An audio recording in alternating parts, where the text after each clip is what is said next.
Hola a todos, bienvenidos al canal. En esta ocasión vamos a responder a la pregunta ¿en qué orden leer los relatos de Edgar Allan Poe? El asunto es que no hay un orden establecido, no hay una guía definitiva, hay mucha controversia al respecto. Lo cierto es que todos sus relatos se pueden leer de forma individual y en cualquier orden.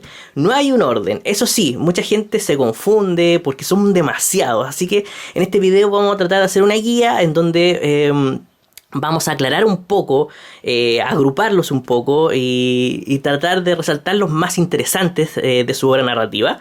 Me voy a guiar por la edición de Penguin Random House de los Penguin clásicos, que propone un orden cronológico de lectura, no un orden cronológico de publicación, sino un orden cronológico de creación del relato, es decir, desde el año en que Poe lo escribió, no en el que lo publicó. Eso sería como un primer orden. El segundo es el de que propone la editorial Alianza Editorial, que la tengo aquí en digital. Ellos proponen un orden por grupos y desde los mejores cuentos a los peores cuentos.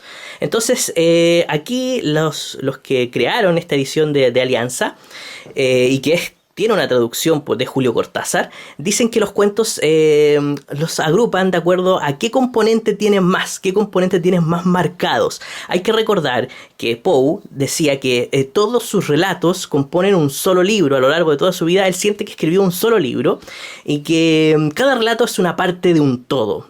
Entonces, todos tienen algunas características o similitudes entre sí, pero algunas de ellas destacan más en unos que en otros. Entonces, nos vamos a mi pizarra, perdonen la letra. Me di el trabajo de escribir todos los relatos. Según Alianza Editorial, los relatos que tienen un mayor componente del tema del terror son, por ejemplo, William Wilson, El Pozo y el Péndulo, El Gato Negro, El Retrato Oval, El Corazón Delator. Son alrededor de 19 relatos, que los tengo aquí. Hop Frog, El Demonio de la Perversidad, que ya en la pestaña de comunidad hemos estado conversando con algunos suscriptores. Y por ejemplo, uno me decía que El Demonio de la Perversidad y El Entierro Prematuro, que está por acá, son más que relatos, serían como una especie de ensayos, como artículos, pero aún así tienen un alto componente de terror. Estos también son de terror. La Caja Oblonga, El Hombre de la Multitud, La Cita a la Sombra. También conversábamos con otro suscriptor en la pestaña de comunidad que el Retrato Oval él no lo consideraba como un relato de terror, lo consideraba más como un relato realista con tonos oscuros, me decía él. Y yo también tengo mi opinión sobre ese relato. Yo también lo considero que es bastante realista, pero creo que transmite mucho más terror. Pero terror a través de ese realismo, a través de la necrofilia, que es un tema bastante que le gustaba mucho a Poe. Bueno, aquí hay relatos súper famosos como El Gato Negro. Según la Alianza Editorial, ellos los colocaron como los mejores relatos a los peores relatos. Entonces, todos los relatos de terror están del 1 al 19, son básicamente, y en mi opinión también, los mejores relatos de Poe. La Máscara de la Muerte Roja, ya le había dicho Hop Frog, y después viene el grupo de lo sobrenatural, que son estos que están en color rojo. Estos relatos como Eleonora, Morella, Berenice, Ligeia, hay que recordar que Ligeia fue considerada como uno de los relatos más... Poe creía que Ligeia era el relato máximo de toda su creación. ¿Por qué? Porque vino de un sueño. Y según él, la alta imaginación genera una gran calidad literaria. Entonces, es como vino de una imaginación superior, él cree que este relato es el mejor de todos. En opinión de Alianza Editorial está en el puesto 23. Bueno, los relatos sobrenaturales también pueden pasar a la parte de terror, pero su componente sobrenatural es mucho más marcado que el terror en esta sección. Los relatos metafísicos, como El Poder de las Palabras, La Conversación de Eiros y Charmion, El Coloquio de Monos y Una, son, por ejemplo, estos tres, el 26, el 27 y el 28, son relatos que se les considera como una trilogía, la trilogía de los diálogos platónicos, en donde Poe inventa conversaciones y intenta un poco filosofar sobre el absoluto. Son muy cortitos y muy interesantes estos relatos.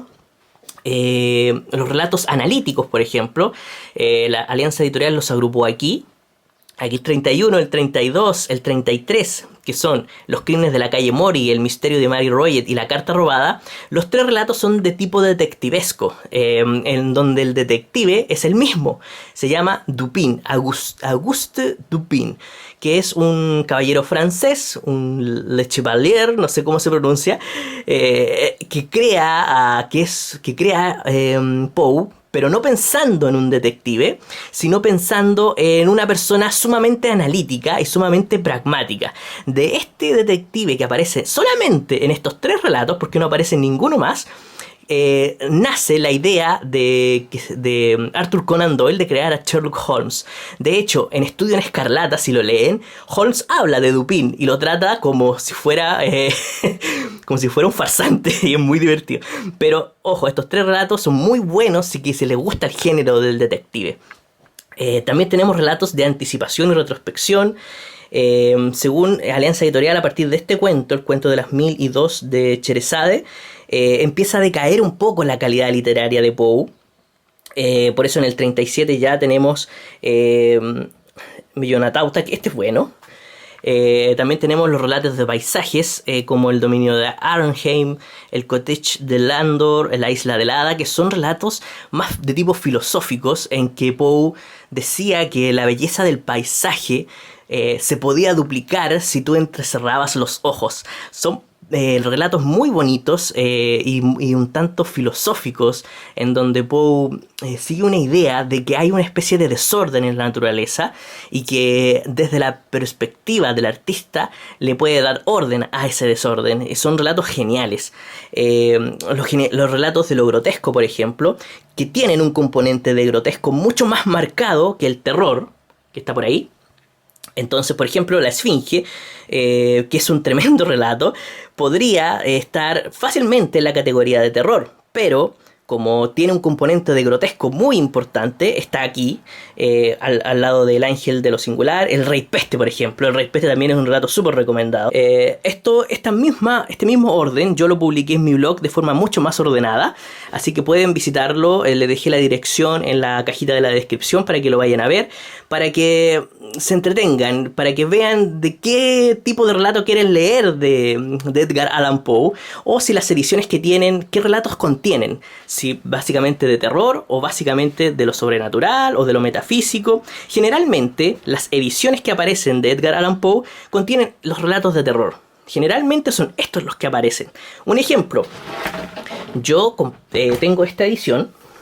Esta es una edición típica que tiene algunas, que es como una antología que tiene algunos de los cuentos de Edgar Allan Poe, por ejemplo. Y aquí en el índice se puede ver que tiene, por ejemplo, La caída de la casa Usher, El retrato Val, William Wilson, La carta robada, Ligia, El corazón delator, La máscara de la muerte roja, El gato negro, El entierro prematuro, Un descenso en el Maelstrom. Este es un relato marino, de ambiente marino. Casi todos están acá, si se pueden ver.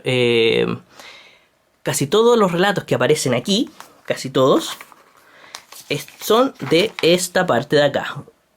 La verdad sobre el señor Valdemar, Hopfrog, El pozo y el péndulo. Si se fijan, acá tengo Hopfrog, acá tengo El pozo y el péndulo, acá tengo La verdad caso señor Valdemar. Casi todos los relatos que vienen aquí son de esta parte, que justamente Alianza Editorial los clasifica como los mejores relatos de Edgar Allan Poe, que son los más destacados, los que tienen un mayor valor y que además, casualmente, tienen un mayor componente de terror.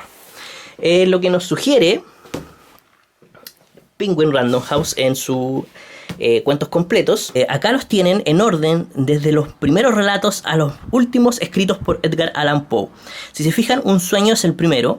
Normalmente se dice que Metzger-Genstein es el primero, pero últimamente se descubrió que Un sueño se le atribuyó a Edgar Allan Poe en 1831 y Metzger-Genstein es de 1832. Así que Un sueño pasa a ser el primer relato escrito por Edgar Allan Poe según las investigaciones que hizo un señor aquí que está a cargo, que es la base de este libro. Ahí tenemos la mayoría de los relatos en orden. También se los dejé en mi blog para que los puedan ver, de forma ordenada, ya que aquí en video es un poco difícil mostrarlos todos. Si se fijan, aquí se los muestro, les doy una repasadita. Ahí está El pozo y el péndulo, El gato negro, El alce. el cajón oblongo. Hay algunas diferencias en lo que respecta a los títulos y a las traducciones, ya que los que traducen esta edición de relatos completos son ellos que están acá. Son varias personas y bastante reconocidos en el ambiente de la traducción de Edgar Allan Poe, que son estos autores que están aquí. Y al final de cada traducción está qué autor, qué persona hizo la traducción al final de cada cuento. ¿Se fijan ahí? Entonces estos no son traducidos por Julio Cortázar, sino por esos diferentes autores que les mostré. Los de Alianza Editorial sí ha sido traducido por Julio Cortázar. Las ediciones más que vienen, que las sacan normalmente, bastantes editoriales, traen los mejores relatos, que son estos de acá. Así que espero les haya servido el video. Yo sé que nadie va a estar de acuerdo con la clasificación de la pizarra, así que no se preocupen, porque siempre hay deliberaciones en cuanto a los cuentos de Edgar Allan Poe. Me gustaría que me dejaran en los comentarios cuáles son los cuentos que más les gustan, cuáles consideran metafísicos, de terror, o qué clasificación hacen ustedes. Yo sé que hay varios expertos y que les gusta mucho a este autor, y que en los comentarios me dejen y podamos discutir y hablar un poco de los cuentos. Así que espero sigan el canal y nos vemos en otro video. ¡Saludos!